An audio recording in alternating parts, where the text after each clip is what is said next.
Yang pertama yang bisa membuat Sapiens ini menjadi kita, menjadi satu entitas di kemudian hari, atau paling tidak selama 3.000 tahun ini terbukti. Yang pertama adalah uang, kemudian imperium politik dan agama, begitu. Ini kan membuat kita semakin berimajinasi seperti apa nanti pasar dunia, atau seperti apa nanti ekonomi, kemudian seperti apa nanti kekuasaan yang ada di dunia ini, begitu.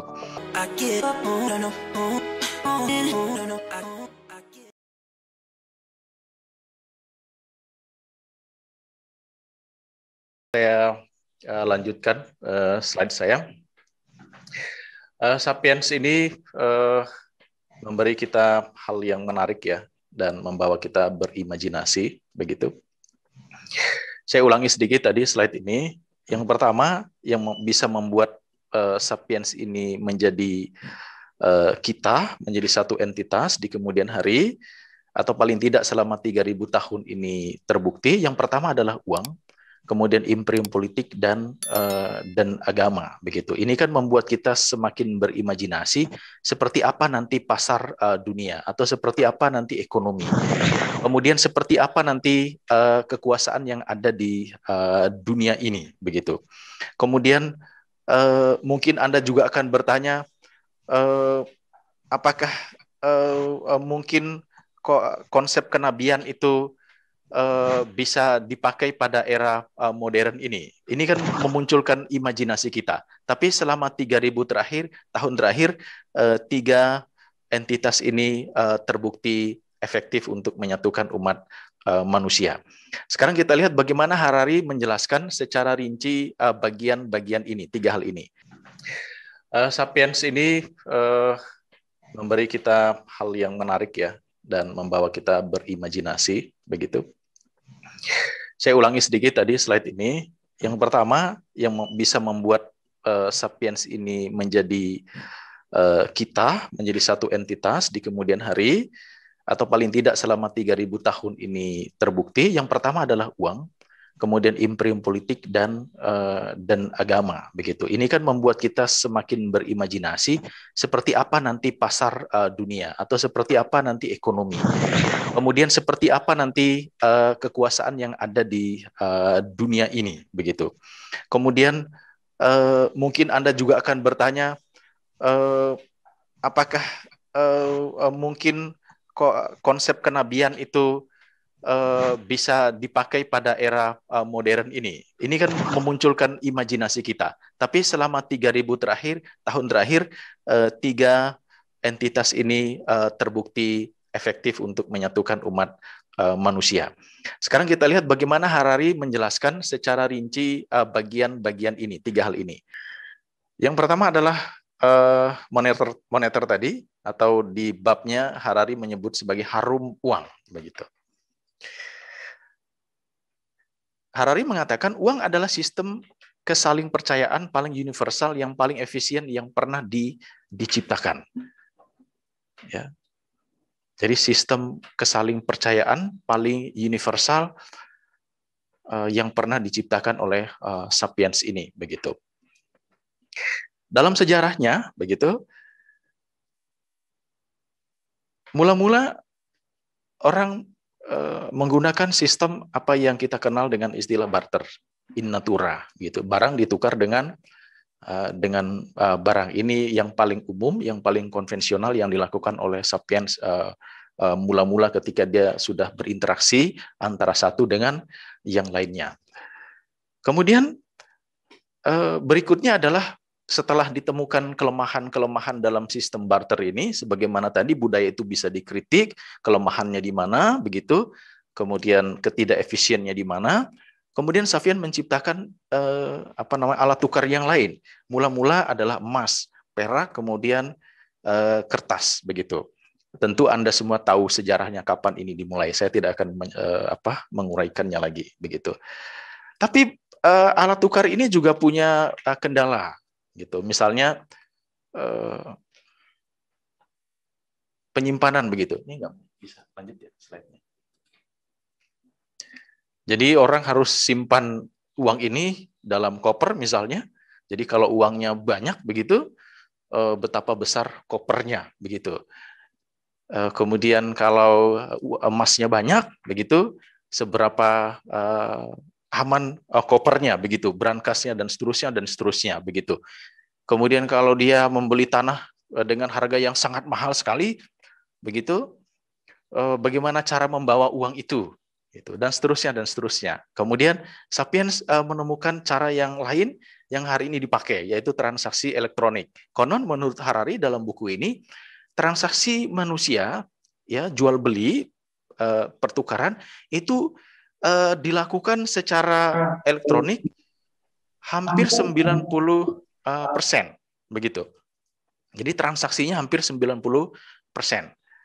Itu dilakukan melalui program yang umum kita kenal, komputer. Kemudian terbaru hari ini orang tidak perlu lagi menggunakan itu, cukup menginstal satu program tertentu di dalam handphone Android-nya, kemudian transaksi sudah bisa dilakukan. Tadinya harus ke bank misalnya, memberitahu kepada teller begitu untuk melakukan transaksi tertentu, misalnya transfer begitu. Kemudian dengan ada aplikasi yang baru, orang tidak perlu lagi, atau Sapiens tidak perlu lagi melakukan hal itu. Cukup melakukan aplikasi tertentu, kemudian transaksi itu sudah bisa dilakukan. Ini termasuk revolusi teknologi, bagian daripada revolusi teknologi yang dilakukan oleh Sapiens. Ini luar biasa sekali, dan kita tidak tahu ke depan akan seperti apa. Yang jelas hari ini sudah demikian. Orang sudah melakukan transaksi elektronik 90% begitu. Ke depan akan seperti apa? Kita tidak tahu bentuknya begitu. Yang jelas begini, pengembangan uang melibatkan penciptaan realitas antar subjektif baru yang hanya ada dalam imajinasi bersama orang-orang. Jadi uang itu hanya ada dalam imajinasi begitu. Artinya kalau imajinasi orang berubah, maka jenis uang itu akan menjadi berubah begitu. Dengan demikian kata Harari, uang adalah produk psikologis begitu. Uang bukan lagi benda-benda materi, tapi bentuk psikologis. Kemudian kesimpulan yang lain, Harari mengatakan uang bukanlah kepingan logam dan lembar kertas. Uang adalah apapun yang orang-orang bersedia gunakan untuk melambangkan secara sistematis nilai benda-benda lain demi bertukar barang dan jasa. Misalnya kalau hari ini kita sepakat semuanya ini untuk menjadikan pucuk kelakai itu sebagai uang, maka pucuk kelakai akan menjadi alat tukar bagi kita. Dan saya yakin besok pagi orang akan berburu pucuk kelakai semuanya. Sehingga dalam waktu singkat Kalimantan ini sudah habis pucuk kelakainya. Sebagaimana hari ini orang berburu uang, orang akan berburu pucuk kelakai begitu. Misalnya daun pisang menjadi alat tukar bagi kita semua. Semua orang akan berburu pisang besok pagi, sehingga semua pisang itu akan menjadi barang yang sangat langka begitu. Itu imajinasi manusia, tergantung bagaimana kita saling mempercayai itu. Ya, yang menciptakan kepercayaan itu adalah jejaring hubungan politik, sosial, ekonomi jangka panjang yang sangat kompleks. Nah, rupanya uang itu juga ada hubungannya dengan politis, sosial, dan ekonomi. Itu sebabnya, sahabat sekalian, kalau terjadi goncangan atau konflik politik, biasanya akan berpengaruh pada apa yang disebut dengan nilai tukar, begitu. Bisa dolar bisa melunjak, kemudian rupiah melemah, dan seterusnya, begitu. Nah, kemudian kesimpulannya adalah uang itu adalah seperangkat kepercayaan kolektif, begitu. Memang Harari tidak mengatakan bahwa uang ini adalah agama baru manusia, tapi seakan-akan dia mengatakan bahwa uang itu sebetulnya juga agama juga, ada nilai kepercayaan di dalamnya. Mungkin tidak ada Tuhannya saja, begitu. Tapi kalau kepercayaannya sih ada di dalamnya, begitu. Nah, Harari menjelaskan bagaimana uang itu bekerja, sahabat sekalian. Karena uang itu terikat oleh sistem, maka Harari di sini melibatkan setidak-tidaknya 3 unsur, begitu. Ada saya, ada sosial lingkungan, ada politik. Kemudian Harari agak malu-malu, kemudian dia menambahkan satu entitas lagi yang disebut dengan agama, atau di sini ada rohaniawan, begitu. Saya dan lingkungan saya dengan politik, saya dengan agama, begitu. Artinya kalau saya berinteraksi ya dengan lingkungan saya, dengan tetangga saya, dicontohkan oleh Harari dalam buku ini, maka uang yang saya pakai itu adalah uang yang sama seperti yang dipakai oleh tetangga saya, begitu. Ketika saya datang ke warung, dengan bawa daun pisang, sementara yang punya warung tidak menganggap daun pisang itu sebagai uang, maka dia akan marah-marah begitu. Nah, kalau Anda nonton film Pike, ini jelas sekali di sini. Film Pike itu bercerita tentang ada manusia alien turun ke bumi, begitu. Dia mengamati tingkah laku manusia, salah satunya adalah jual beli manusia. Ya, di filmnya itu konteksnya di India. Ada orang yang bawa kertas fotonya Mahatma Gandhi. Nah, bagi manusia alien itu, oh berarti kalau ada foto Mahatma Gandhi, itu bisa dijadikan alat tukar. Kemudian dia melihat foto Mahatma Gandhi, poster yang besar di dinding, dia copot itu poster itu, kemudian dia bawa ke tukang kue. Saya punya ini, yang lebih bagus daripada yang punya orang tadi. Kalau punya orang tadi sudah jelek begitu. Nah, tukang kuenya marah-marah. Ini bukan uang. Tapi manusia alien mengatakan, loh punya saya ini kan sama dengan apa yang ada di gambar orang tadi, kenapa punya saya tidak laku? Padahal punya saya ini mulus, bagus, begitu. Nah ini persoalannya ini. Harus ada saling percayaan antara saya dengan lingkungan saya, begitu. Kemudian yang kedua, kalau saya mau bayar sodako kepada agama ini, misalnya nggak bisa saya bayar pakai daun pisang, begitu. Misalnya saya mau Idul Fitri bayar zakat begitu, saya bawa daun pisang, Pak, mohon maaf, saya hanya punya daun pisang, bisa nggak? Tentu saja orang agamanya akan mikir-mikir, ini diambil apa tidak nih daun pisang? Setahu saya ini harus dengan beras, bukan dengan daun pisang. Ini problemnya, begitu. Ya, sehingga orang harus mencari, begitu. Bagaimana caranya supaya dia mendapatkan uang? Harus menggunakan entitas yang sama, begitu. Antara saya dengan pemuka agama saya tidak bisa beda, begitu. Begitu juga kalau saya mau bayar pajak, saya mau bayar BPJS misalnya, saya datang ke kantor BPJS, saya bawa beras misalnya. BPJS tidak menerima beras, yang diterima tentu saja adalah uang, begitu. Jadi ada timbal balik, saya bayar dengan apa yang dipercaya oleh lingkungan saya, begitu. Begitupun sebaliknya, meskipun saya manusia biasa, meskipun saya seorang raja, saya orang agama, tetap berlaku sistem ini. Begitu sistem uang bekerja, singkatnya. Kemudian yang kedua, tolong ini klik.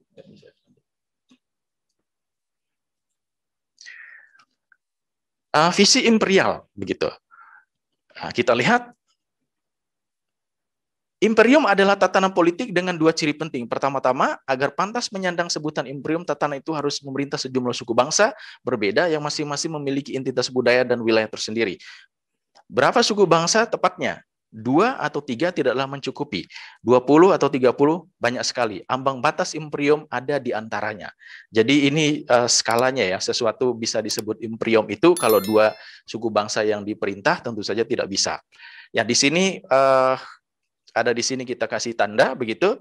Ini tepatnya di hari ini Irak ya, begitu. Di Irak itu 2000 tahun yang lalu ada imperium yang sangat besar Akkadian begitu. Kemudian dilanjut dengan Mesopotamia, kemudian Babilonia dan seterusnya. Kemudian di sini ada Cina, imperium juga, kemudian ada Aztec di atas di ujung itu Aztec, dia juga imperium juga. Kemudian runtuh pada abad ke-15 oleh orang-orang Eropa. Dan di sini juga ada Eropa di sini Romawi di sekitar Mediterania ini. Kemudian ada Imperium Britania di pesisir, kemudian ada Amerika hari ini, kemudian ada di Aztec yang di Amerika Selatan begitu. Kemudian sebetulnya kita ragu-ragu nih sebetulnya menyebut Nusantara ini sebuah imperium atau tidak. Tapi saya yakin bahwa Nusantara ini adalah imperium. Kemarin kan sempat heboh itu Sunda Empire begitu ya, Sunda Imperium maksudnya. Ya karena faktanya memang di sini banyak suku bangsa begitu yang bisa dikelola dalam sebuah entitas politik begitu. Bisa kita sebut sebagai sebuah imperium. Berarti kita ini bangsa yang besar, sahabat sekalian, bukan bangsa yang kecil begitu. Hanya fakta sejarah mungkin banyak yang tidak mengungkap itu begitu. Perbatasannya lentur gitu, dapat menelan banyak bangsa tanpa mengubah struktur dan entitas dasarnya. Jadi meskipun kita ini sebagai sebuah bangsa, budaya begitu, mungkin ada imperium di atas kita ini yang tidak mengganggu kita, tidak peduli agamamu apa, negaramu apa, tapi ada kekuatan besar di atas kita. Itu imperium, mungkin tidak kelihatan gitu. Tidak ditentukan oleh asal muasalnya ya dan bentuk pemerintahannya, macam-macam bentuknya. Begitu. Tidak harus muncul dari penaklukan militer begitu. Bisa imperium di Eropa itu salah satunya adalah dengan kawin ya. Kawin antara kerajaan yang satu dengan kerajaan lain kemudian sepakat membentuk imperium begitu. Tapi faktanya adalah kata imperialis menduduki peringkat kedua dalam kosakata makian politik ya, hanya kalah dari fasis. Kata fasis ini kan imperium itu konotasinya hari ini sudah negatif, ya, imperialis begitu. Kalau lihat orang yang apa namanya itu, yang serakah sedikit disebut imperialis begitu, penjajah dan seterusnya begitu. Kenyataannya imperium merupakan bentuk organisasi politik paling umum di dunia selama 2000 tahun terakhir. Sebagian besar manusia selama 2,5 miliar hidup dalam imperium. Jadi percaya nggak percaya begitu, ya, enak nggak enak. Kelihatannya itu tidak enak, tapi kenyataannya manusia menggunakan itu, ya, imperium. Nah, ke depan kita tidak tahu lagi apa yang akan terjadi. Apakah ada imperium yang sangat besar lagi yang menguasai seluruh dunia ini? Tapi yang jelas, Sapiens punya visi itu untuk menyatukan manusia. Dia akan menciptakan ekonomi yang bisa menyatukan semua manusia, dan dia bisa menciptakan satu entitas politik yang bisa menyatukan umat manusia. Begitu. Kemudian yang terakhir, siklus imperium sebelum masuk ke agama. Nah, ini sebetulnya kalau Anda baca apa namanya, karyanya Ibnu Khaldun, sama persis ini karyanya Harari di bab ketiga ini dengan Ibnu Khaldun. Kalau Harari melihat siklus imperium 6 tahapan, kalau Ibnu Khaldun melihatnya 3 tahapan saja. Yang pertama adalah kelompok kecil mendirikan imperium, yang kedua kebudayaan imperium dibentuk, jadi didirikan dulu kemudian dibentuk kebudayaannya. Kemudian kebudayaan imperium diterima oleh bangsa-bangsa taklukan. Jadi maju dia. Pertama misalnya di Timur Tengah misalnya, kebudayaan Islam, imperium Islam, kemudian dia menaklukkan bangsa-bangsa di sekitarnya, begitu. Dan dia maju terus. Kemudian siklus keempat adalah rakyat taklukan menuntut status yang setara sesuai dengan nilai bersama imperium, begitu. Sama seperti ketika Islam itu sudah sampai ke tempat kita, maka kita menganggap diri kita itu sama dengan orang Islam di Mekah, begitu, di Timur Tengah sana. Kemudian pendiri imperium kehilangan dominasi, begitu. Jadi ada fasenya imperium itu meluas, kemudian menduduki puncak imperium, kemudian dia kehilangan dominasinya. Kemudian budaya imperium terus mekar dan berkembang. Itu sebabnya kenapa hari ini orang Islam lebih banyak jumlahnya dibandingkan orang Islam Timur Tengah. Bahkan kalau digabung seluruh bangsa di Timur Tengah itu lebih banyak kita, masih kurang. Itu menunjukkan bahwa tadinya itu kecil, tapi pada akhirnya itu menjadi suatu komunitas yang sangat besar. Itulah hebatnya Sapiens, begitu. Oke. Nah, oke, coba lihat Roma misalnya. Seperti itu polanya. Nah, orang Islam juga demikian, peradaban Islam. Ya, sekarang begitu juga yang dengan Eropa. Misalnya orang-orang Eropa mendirikan imperium Eropa, begitu. Kemudian budaya Barat, menciptakan budaya Barat, kemudian bangsa-bangsa menerima bahasa Inggris, Prancis, sosialisme, nasionalisme, HAM, dan seterusnya. Coba. Tadinya itu bahasa Inggris itu hanya ada di sana, tiba-tiba hari ini kita begitu bangganya kalau pakai bahasa Inggris. How are you misalnya, itu bangga sekali gitu. Ya, sangat bangga sekali. Padahal tadinya itu hanya menjadi bahasa yang sangat kecil di Eropa sana, begitu. Kemudian India, Tiongkok, dan Afrika menuntut kesetaraan sesuai dengan nilai-nilai Barat seperti sosialisme, nasionalisme, dan sebagainya. Begitu juga dengan kita, bukan cuma India dan Cina, tapi Indonesia juga begitu, menuntut HAM, kan begitu, menuntut nilai-nilai sosialisme, nasionalisme, dan seterusnya, semua berasal dari Barat, begitu. Kemudian orang-orang Barat kehilangan kendali dunia global, tergantikan oleh elit multi-etnik yang komit terhadap nilai dan cara berpikir Barat. Boleh jadi nasionalisme itu kalah di Barat, tapi kita lebih nasionalisme lagi. Gitu. Boleh jadi kita ini lebih nasionalis daripada orang sana, begitu. Ya, kemudian orang-orang India, Tiongkok, dan Afrika mengembangkan budaya Barat yang mereka terima. Kita juga sama-sama mengembangkan budaya Barat itu. Bahkan kalau kita mau jujur, Pancasila itu adalah salah satu unsur di dalamnya adalah nilai-nilai Barat maupun nilai-nilai Timur. Misalnya nasionalisme kan ada di situ, kesatuan dan seterusnya. Kemudian hukum agama, ini yang menarik juga ini. Semua agama yang sudah kita bahas sejauh ini memiliki kesamaan di satu ciri penting. Semua fokus pada kepercayaan akan dewa, dewi, Tuhan, dan entitas adi alami lainnya. Itu ciri agama itu. Jadi kalau ada entitas adi manusiawi di atas manusia yang tidak bisa dijangkau oleh manusia, itu disebut sebagai agama. Nah, kalau Anda berani mengatakan mitos, legenda, nah itu agama itu. Tidak ada agama yang tidak ada mitos dan legendanya. Tidak ada agama yang tidak ada mukjizatnya. Semua agama punya itu. Ini yang disajikan di dalam Sapiens. Ini sangat menarik sekali. Nah, secara lini masa yang pendek, begitu, Sapiens ini mengembangkan kepercayaan yang mula-mula adalah animisme, dinamisme, begitu. sesuatu yang sakral ada di dalam benda-benda. Kemudian mengembangkan pemikiran tentang politeisme, begitu. Dewa-dewa tadinya itu ada di benda-benda, misalnya ada di batu, ada di angin, ada di udara. Kemudian dia bisa menciptakan dewa-dewa, mitos-mitos, legenda-legenda, manusia perkasa lah, manusia luar biasa dan seterusnya dan seterusnya. Nah, dari inilah kemudian Sapiens itu mengembangkan agama berikutnya. Yang pertama adalah monoteisme, begitu. Agama monoteisme. Kalau Harari mengatakan agama monoteisme itu baru kemarin sore, begitu ya, baru 3.000 tahun yang lalu, begitu. Sebelum-sebelumnya belum dikenal itu. Kemudian Sapiens juga mengembangkan agama hukum alam. Di sini ada di dalam Hindu, ada di dalam Buddha, begitu. Ya, mereka tidak punya Allah dan Tuhan, tapi mereka bekerja, sistem agamanya bekerja berdasarkan hukum alam, begitu. Ya, kalau orang berbuat salah itu, ya karena hukum alam memungkinkan mereka untuk berbuat salah. Mereka berbuat baik, ada hukum alam yang positif yang memungkinkan mereka berbuat hal yang baik, begitu. Kemudian yang paling menarik bahwa Harari juga menunjukkan bahwa selain monoteisme dan hukum alam, ada agama yang baru, yaitu agama humanisme.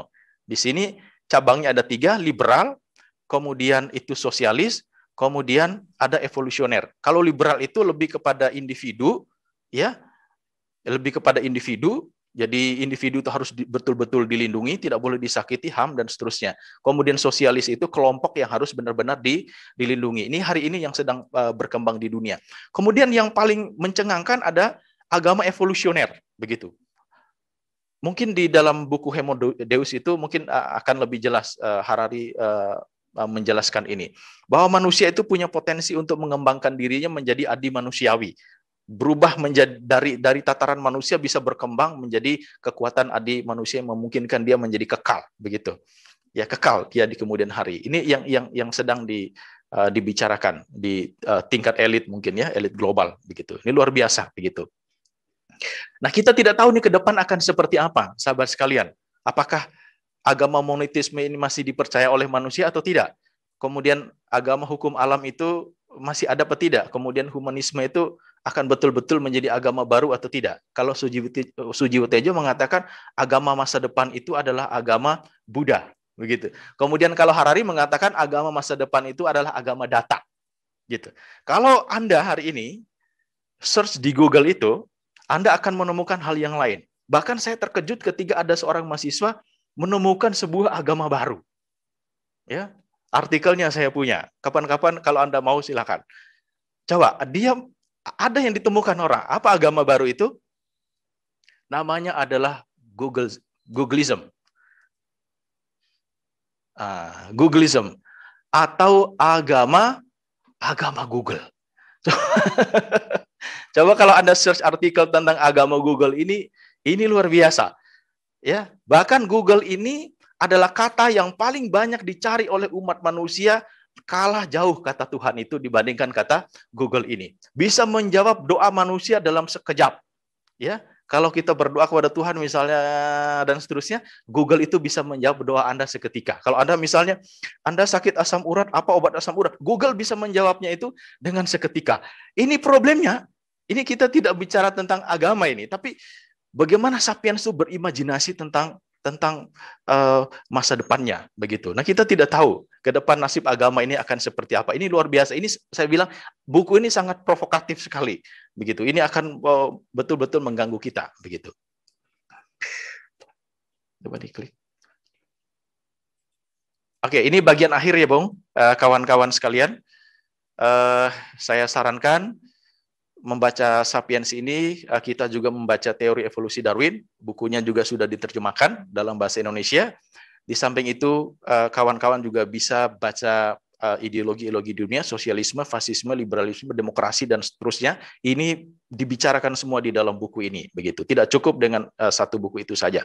Kemudian juga ada teori psikoanalisa, Sigmund Freud, ini sangat penting, ini banyak juga dibahas di buku ini. ya, meskipun umum begitu. Kalau membaca khusus teorinya, Anda akan lebih luar biasa lagi. Kemudian teori relativitas Einstein, teori Newton juga akan juga dibahas di dalam buku ini, tapi kalau membaca mendalami teorinya akan lebih komprehensif lagi. Termasuk juga kitab Wealth of Nations Adam Smith ini juga karena dibicarakan di ekonomi. Dibaca juga, silakan. Kemudian pemikiran Jared Diamond, Anda juga cari Jared Diamond ini di internet karena dia yang mula-mula yang mempengaruhi pemikiran Harari ini begitu. Kemudian Ernest Mayr ini juga mempengaruhi pemikiran Jared Diamond. Pertanyaannya adalah siapa ini Ernest Mayr? Sebetulnya Ernest Mayr ini adalah muridnya Charles Darwin. Jadi kalau mau disimpulkan sebetulnya Harari itu adalah seorang evolusionis yang taat, cuman dia malu-malu mengatakannya. Kalau menurut saya dia adalah seorang evolusionis yang taat dan tidak ada masalah dengan kata evolusionis itu. Saya juga mempercayai teori evolusi dalam pengertian yang umum. Saya mengalaminya. Saya menjadi manusia seperti ini nih, saya butuh waktu 9 bulan. Dari tidak ada menjadi ada. Saya butuh waktu 9 bulan begitu. Demikian yang bisa saya sampaikan pada kesempatan kali ini, lebih dan kurang mohon maaf karena ini hasil perspektif saya membaca buku ini. Saya yakin kawan-kawan barangkali bisa lebih komprehensif lagi, lebih dalam lagi di dalam membedah buku ini. Sekian, saya kembalikan.